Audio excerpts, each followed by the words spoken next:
Buenas tardes, mi nombre es Jonathan Andrés Vargas Zapata y el de mi compañera es Joana Carolina Grisales.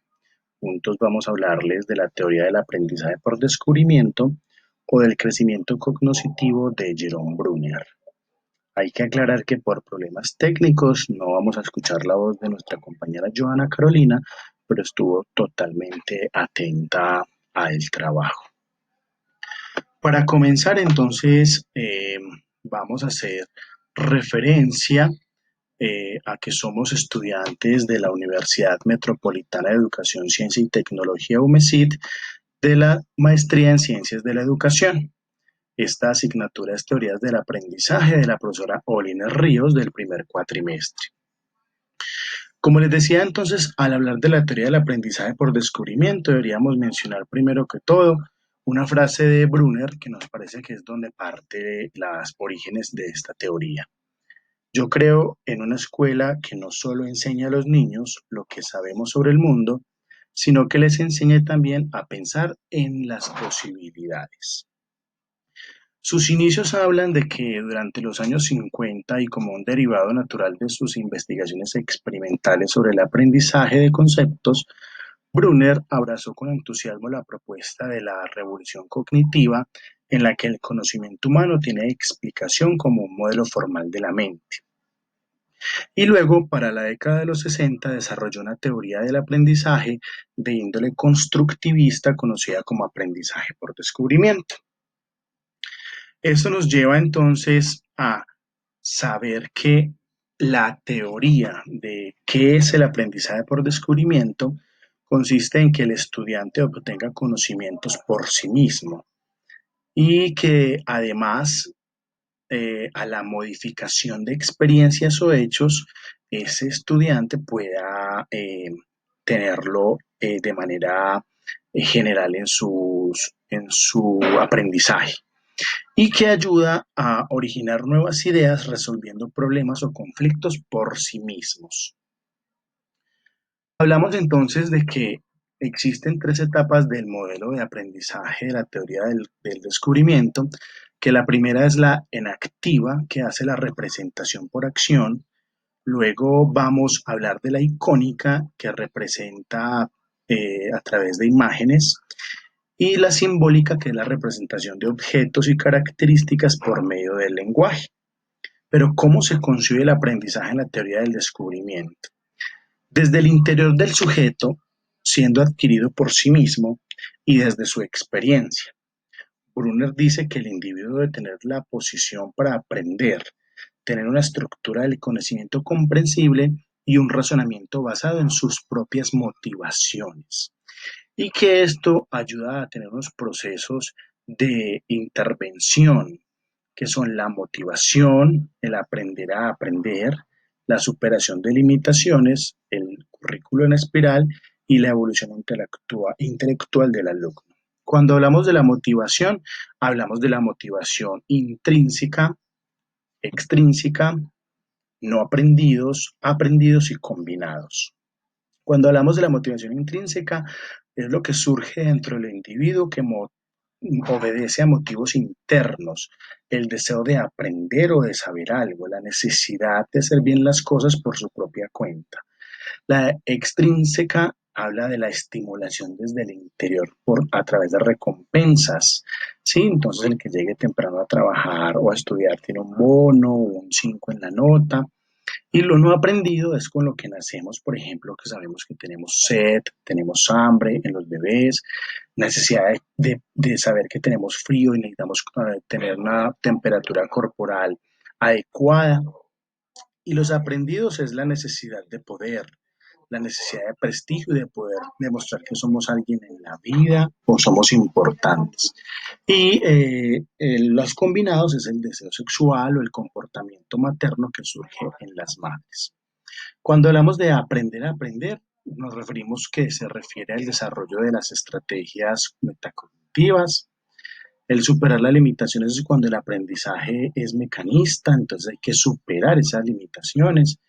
El currículo en espiral es donde se trabaja periódicamente para que el estudiante modifique sus representaciones mentales apoyadas a sus propias definiciones. y que la evolución intelectual del alumno no es simplemente la repetición de conceptos, sino que esta es la capacidad que el individuo tiene para lograr una interacción con él mismo y con el entorno, además que con los demás. Habla también entonces que esta teoría del aprendizaje pues tiene unos fundamentos y unos principios. Eso nos dice que unos fundamentos es que destaca la idea de que gran parte del aprendizaje del ser humano ocurre en su entorno social, ya que a través de observar a los demás, las personas adquieren conocimientos, reglas, habilidades, estrategias, aptitudes y creencias. Y que esa estructura depende también entonces de los aspectos fundamentales que son la secuencia, la estructura, la forma y la frecuencia y la predisposición a aprender. Eso va a través de unas fases que son las formas del descubrimiento, que es de manera inductivo, deductivo o transductivo. Cuando hablamos de lo inductivo, implica la colección y reordenación de datos para llegar a una nueva categoría o conceptualización. Lo deductivo implica la combinación o la puesta en relación de las ideas generales con el fin de llegar a enunciados específicos como la construcción de un silogismo. La transductivo, el individuo relaciona o compara dos elementos particulares y advierte que son similares en uno o dos aspectos. Existen también en la teoría del descubrimiento unas condiciones del aprendizaje, que es la búsqueda restringida, los objetivos y medios atrayentes, los aprendizajes previos, el conocimiento de los materiales a utilizar y las actividades que deben tener un sentido. Parte de esos principios dice entonces que todo conocimiento real es aprendido por uno mismo. En la teoría del conocimiento es el estudiante el que aprende por uno mismo la solución de problemas. El significado es producto exclusivo del descubrimiento creativo y no verbal. El conocimiento verbal es la clave de la transferencia. El método de descubrimiento es el principal para transmitir el contenido de la materia. Y una muy importante es que la capacidad para resolver problemas es la meta principal de la educación a través de la teoría del descubrimiento. Y que cada niño debería ser un pensador creativo y crítico para poder solucionar todos esos problemas, pero con sus propios fundamentos, no a través de lo mecánico o lo aprendido generalmente.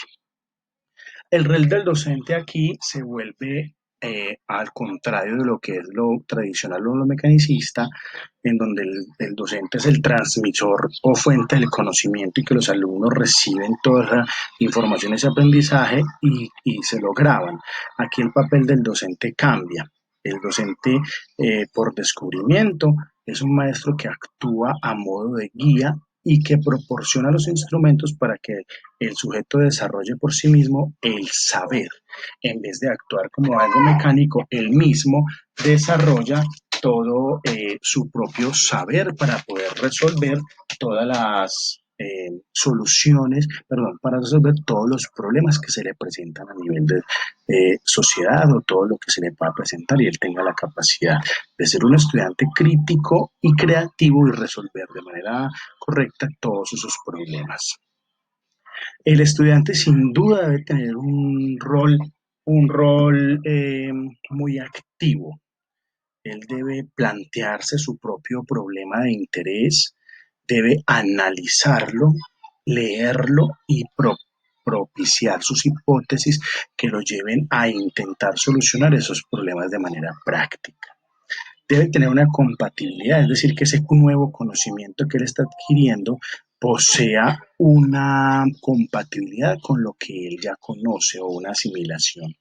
Debe ser motivado totalmente, ya que el educando debe sentir esa emoción por descubrir la solución a esos conflictos que él mismo se ha planteado.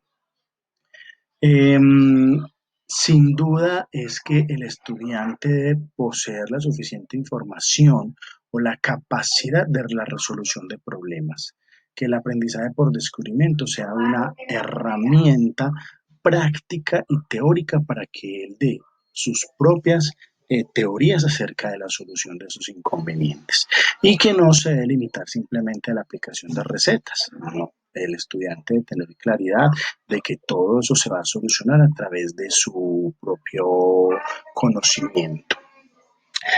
La teoría del conocimiento le ha aportado a la educación y a los procesos de enseñanza muchísimas cosas. Entre ellas es que la educación debe ayudar al estudiante a desarrollar el poder de resolver sus propios problemas. Debe ayudar al estudiante a impulsarlo a aprender por sí mismo, que debe dejar que el aprendizaje sea efectivo y que el estudiante sea, según Brunner, lo más importante a la hora de resolver sus propios problemas, no que se convierta en simplemente la guía del docente y no más, no. Tiene que tener la capacidad de la resolución de las situaciones que se presentan, además que esa solución a ese problema le tiene que dar unos nuevos conocimientos adquiridos.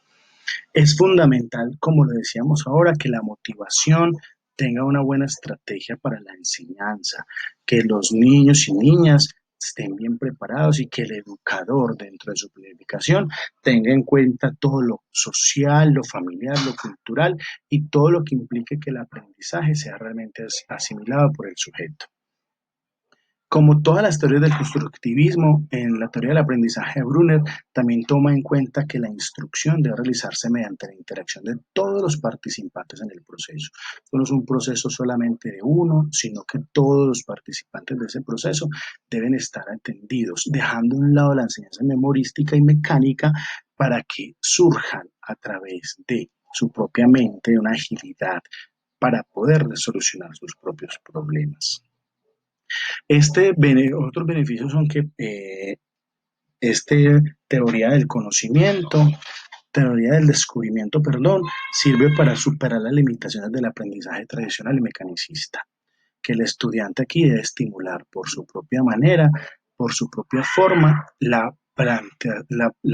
plantear hipótesis y tratar de confirmarlas y darles una solución de manera sistémica y que esta teoría del descubrimiento potencia las estrategias metacognitivas, es decir, que se aprende a aprender de otra manera diferente, lo que ayuda a la estimulación de la autoestima y la seguridad, y que potencia la solución creativa de los problemas que se le presenten a la hora de solucionar todos los conflictos.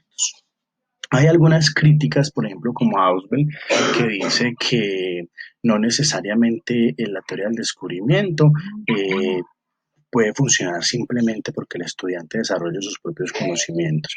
Él dice que es necesario que la solución de los problemas también vaya con algo de lo que ya se ha aprendido o que sea memorístico, porque también se aprende mecánicamente algún acto o alguna manera y de esa manera pueda darle solución a sus conflictos. La teoría del descubrimiento de Brunner nos habla de infinidades de cosas en que nos lleva a la realidad que se está viviendo en esta sociedad. No podemos seguir formando estudiantes como borregos que van al matadero y que se queden callados. Debemos formar estudiantes creativos, críticos y sobre todo con esa posibilidad y esa exigencia de solucionar los problemas de manera individual y solucionarlos de manera correcta a través de sus propios conocimientos y no de la guía de otro. Este video pues queda en nuestro foro, cualquier inquietud estamos atentos a responderlas. Recuerden que fue un trabajo realizado por la profesora Joana Carolina Grisales y Jonathan Vargas. Que tengan una feliz tarde.